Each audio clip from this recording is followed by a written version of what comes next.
নমস্কার বন্ধুরা, কেমন আছেন সবাই? আশা করছি সবাই এক প্রকার ভালো আছেন। আমার চ্যানেলে আপনাদের সবাইকে আমি স্বাগত জানাই। আরও একটি নতুন ভিডিও নিয়ে আপনাদের সামনে আমি আজকে উপস্থিত হয়ে গেলাম। বন্ধুরা, আমি আজকে আপনাদের ফেসবুকের এমন একটি গুরুত্বপূর্ণ সেটিংস শিখিয়ে দেবো, যে সেটিংসটি আপনারা শিখে নিলে ফেসবুকের যদি সেটিংস উল্টোপাল্টা হয়ে গিয়ে থাকে, অর্থাৎ আপনার যে এই যে নেভিগেশন বারটা রয়েছে উপরে, সেটা যদি আপনার নিচে চলে গিয়ে থাকে, এই যে নেভিগেশন বারটা বা মেনু বারটা যদি আপনার নিচে চলে গিয়ে থাকে, সেটিকে আবার আপনারা কিভাবে উপরে নিয়ে আসবেন বা ঠিক করবেন, বা এই সমস্যাটা কিভাবে দূর করবেন, সেই সেটিংসটি আমি আজকে শিখিয়ে দেবো। তো সম্পূর্ণ ভিডিওটি আপনারা দেখতে থাকবেন। আশা করছি এই ভিডিওটি আপনাদের অনেক উপকারে আসবে।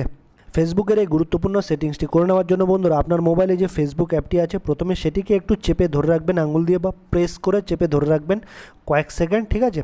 তাহলে একটা অপশান আপনারা পেয়ে যাবেন। আমি চেপে ধরে রাখলাম, এই দেখুন একটা অপশান আপনারা পেয়ে যাবেন, অ্যাপ ইনফো। এই অ্যাপ ইনফোতে আপনারা ক্লিক করে দেবেন।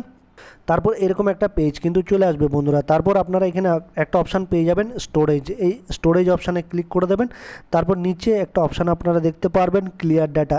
এই ক্লিয়ার ডাটা অপশানে আপনারা ক্লিক করে দেবেন। আমি ক্লিয়ার ডাটা অপশানে ক্লিক করে দিলাম। তারপর এখানে আর দুটো অপশান পেয়ে যাবেন, ম্যানেজ স্পেস। এই অপশানে ক্লিক করে দেবেন, ঠিক আছে প্রথমে। তারপর এই ক্লিয়ার ক্যাচি অপশানে ক্লিক করে দেবেন। আমি ম্যানেজ স্পেসে ক্লিক করে দিলাম। তারপর এইখানে একটা অপশান আপনার পেয়ে যাবেন ডিলিট। এই ডিলিট অপশানে আবারও ক্লিক করে দিতে হবে। আমি ডিলিট অপশানে ক্লিক করে দিলাম। তারপর এইখানে আবারও ক্লিয়ার ডাটাতে চলে আসবেন আপনারা। ক্লিয়ার ডাটা আমি চলে গেলাম ক্লিয়ার ডাটাতে। তারপর ক্লিয়ার ক্যাচি বলে যে অপশানটি রয়েছে, সেখানেও আপনারা ক্লিক করে দেবেন। আমি এইখানে ক্লিক করে দিচ্ছি ক্লিয়ার ক্যাচি, এই দেখুন। তারপর ওকে বাটনে ক্লিক করে দেবেন। এই কাজগুলো করে নেওয়ার পরে তারপর আবার আপনারা ব্যাক করে চলে আসবেন। একটা অপশান আপনারা পেয়ে যাবেন, এই দেখুন ফোর্স স্টপ। এই ফোর্স স্টপে আপনারা ক্লিক করে দেবেন বা টাচ করে দেবেন, ঠিক আছে? আমি ফোর্স স্টপে ক্লিক করে দিলাম। এই কাজগুলো করে নেওয়ার পরে আপনারা কি করবেন, আপনার মোবাইলে যে প্লে স্টোর অপশান রয়েছে, সেই প্লে স্টোর অপশানে আবারও চলে আসবেন। আমি প্লে স্টোর অপশানে চলে আসলাম। তারপর আপনারা এই প্লে স্টোর অপশানে সার্চ করবেন ফেসবুক।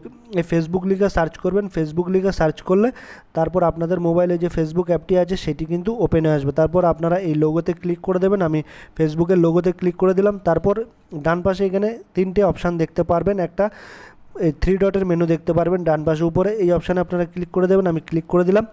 তারপর এই যে এনেবেল অটো আপডেট, এই অপশানটিতে আপনারা কি করবেন, এটা যদি আপনাদের এইরকম টিকমার্ক দেওয়া থাকে, ধরুন এরকম যদি টিকমার্ক দেওয়া থাকে, আপনারা এই যে টিকমার্কটা আছে সেটা উঠিয়ে নেবেন বা তুলে নেবেন। আমি টাচ করে এই যে টিকমার্কটা আছে সেটা কিন্তু তুলে নিলাম, ঠিক আছে? এই সেটিংসগুলো করে নেওয়ার পরে আপনারা আবারও আপনার ফেসবুক অ্যাপটি ওপেন করে দেখবেন যে আপনার এই যে মেনু বার রয়েছে বা নেভিগেশন বারটা রয়েছে, সেটা কিন্তু এই যে যদি নিচে থেকে থাকে, সেটা কিন্তু অবশ্যই উপরে চলে আসবে এই সেটিংসগুলো করে নিলে। আশা করছি বন্ধুরা এই ভিডিওটি আপনাদের অনেক উপকারে এসেছে। যদি ভিডিওটি ভালো লেগে থাকে, লাইক শেয়ার সাবস্ক্রাইব অবশ্যই করে দেবেন এই ভিডিওটিকে।